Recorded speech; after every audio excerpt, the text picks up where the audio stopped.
So, of course, it's been 5 days since the assassination attempt on Donald Trump. Uh, do you agree with those who say that this is a wake up call where we should all be trying to lower the rhetorical temperature in our Well, of politics? course. I mean, I think a lot of us have been talking about that for a couple of years now, right? But sometimes out of this tragedy comes, a bit of an awakening, hopefully, where everyone says, okay, let's tone it down now. It is not just the media's responsibility. It's not just Donald Trump's responsibility. I believe that rhetoric gets toned down, the polarization, the anger, if you will, gets toned down when 350 million Americans understand that we all have a responsibility.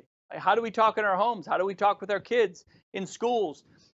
Are we inflaming that type of rhetoric, or are we saying, look, we all have a responsibility? Because, I'd like to think that, my voice as a dad is more impactful with my kids than the media or the president, or my voice as a coworker or as a neighbor with somebody is more powerful than what people see on television.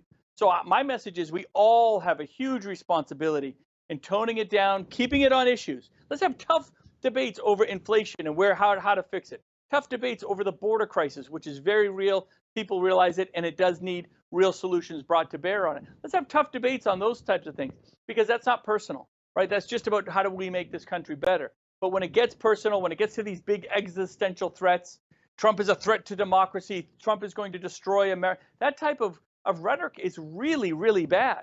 And it's not productive. It's not about, that makes it not about an election. It makes it about a personality, about a fear, right? Let's get back to the election. Let's get back to policy. Let's get back to where we're going to bring this country, what we're going to do to implement better opportunities for our citizens, as opposed to just the fear and the hate and the polarization that we've seen just for too long on both sides.